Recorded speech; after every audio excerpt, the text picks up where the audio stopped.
धनबाद जिले में लगातार हो रही बारिश के साथ ही डायरिया भी दस्तक दे चुका है। डायरिया के प्रकोप से एक युवक मौत भी हो चुकी है। एसएनएमसीएच प्रबंधन एक और जहां डायरिया की मौत होने की पुष्टि कर रहा है, वहीं सिविल सर्जन डायरिया से हुई मौत पर अब तक रिपोर्ट नहीं आने की बात कह रहे हैं। हालांकि इस मौत के बाद स्वास्थ्य महकमे में खलबली मच गई है। स्वास्थ्य विभाग कल से कैंपेनिंग चलाएगी। निरसा के कलियासोल प्रखंड के सरलुक चपड़ा पंचायत के कासी टोला में डायरिया के कारण 35 वर्षीय मिंटू किश्की की मौत एसएनएमसीएच में इलाज के दौरान हो गई। वहीं कासी टोला के ही रहने वाले 60 वर्षीय सोनाराम टुड्डू, 35 वर्षीय दर्शनी किस्कू और 55 वर्षीय रामे परमेश्वर किस्कू को इलाज के बाद घर भेज दिया गया। एसएनएमसीएच में वरीय प्रबंधक डॉक्टर सुमन कुमार ने इसकी पुष्टि की है। उन्होंने कहा कि कलियासोल से डायरिया से पीड़ित मरीज अस्पताल पहुंचे थे। इनमें से एक की मौत इलाज के दौरान हुई है। अन्य सभी को इलाज के बाद डिस्चार्ज कर घर भेज दिया गया है। डायरिया से हुई मौत के बाद स्वास्थ्य महकमा अब कैंपेनिंग चलाने की बात कह रहा है।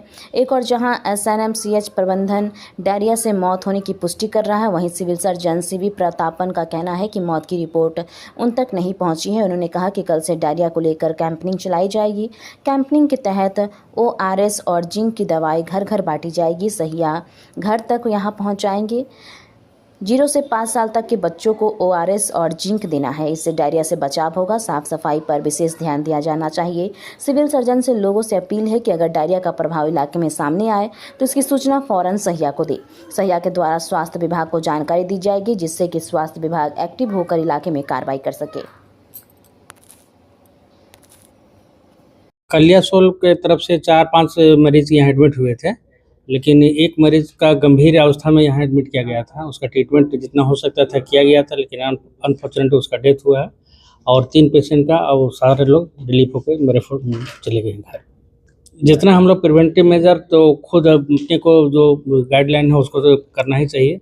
और यहाँ जो ट्रीटमेंट का जो हम लोग है उसमें हम लोग करते हैं, ट्रीटमेंट देते हैं सारे लोग को। आज या कल से शुरू होना कंपनी का क्या ना 8 पेज का फॉर्मेट आया। आज शाम तक 8 पेज हम प्रत्येक ब्लॉक को भेज दें।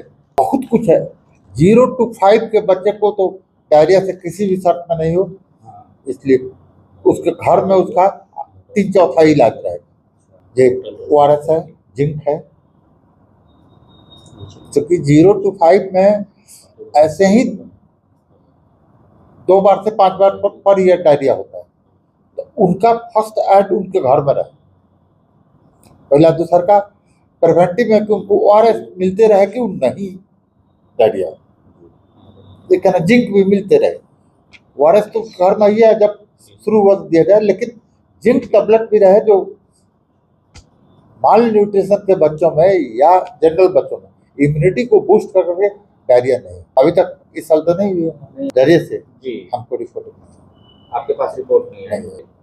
कहना उनके घर में ओआरएस और जिंक टैबलेट रहेगा पहले से, उनके घर में पहुंचा देना है, ये जिम्मेदारी मेरी। 0 to 5 के बच्चे जिस घर में हैं उस घर में ओआरएस और जिंक टैबलेट पहुंच जाए, यह जिम्मेदारी मेरी।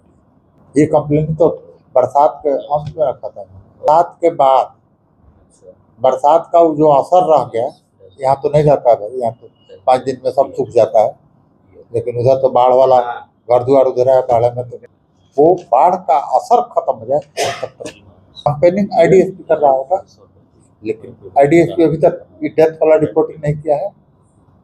लेकिन डायरिया उस एरिया में हुआ है, इसकी सूचना। साफ सफाई तो 1 नंबर में है, लेकिन हमारा प्रत्येक प्रोग्राम में साफ सफाई 1 नंबर में है। इसलिए हम किसमें कहें कि 1 नंबर में है, किसमें कहें कि 1 नंबर में नहीं।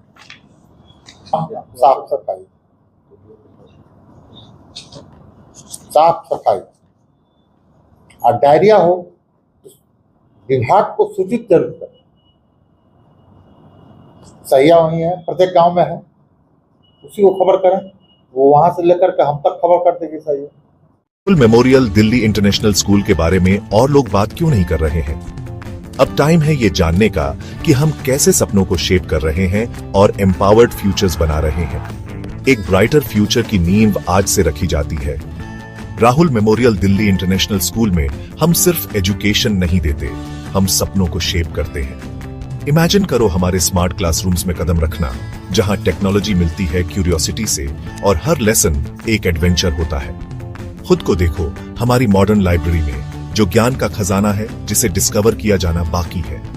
हमारे प्लेग्राउंड सिर्फ खेलने के लिए नहीं है, वो ऐसे एरीनास हैं जहां टीम वर्क और रेजिलियंस बनते हैं। और हमारी क्रिएटिव एक्टिविटीज वो ऐसी जगहें हैं जहां इमेजिनेशन खुलकर दौड़ती है और हर स्टूडेंट को अपनी यूनिक स्पार्क मिलती है। हम मानते हैं कि हर बच्चा स्पेशल होता है। यहाँ आपको ग्रो करने, शाइन करने और ऊंची उड़ान भरने का प्लेटफॉर्म मिलता है। हमारे लिए एजुकेशन सिर्फ टेक्स्ट बुक्स और एग्जाम्स के बारे में नहीं है, ये एक एम्पावर्ड फ्यूचर बनाने के बारे में है। हम होलिस्टिक डेवलपमेंट पर फोकस करते हैं ताकि आप कॉन्फिडेंस और स्किल के साथ दुनिया का सामना करने के लिए तैयार हो। हमें ज्वाइन करें Rahul memorial Delhi international school में, जहां लर्निंग सिर्फ मार्क्स के बारे में नहीं, बल्कि एक ब्राइटर एम्पावर्ड फ्यूचर की ओर एक मीनिंगफुल जर्नी है। क्योंकि यहाँ आपके सपनों की फाउंडेशन आज से शुरू होती है।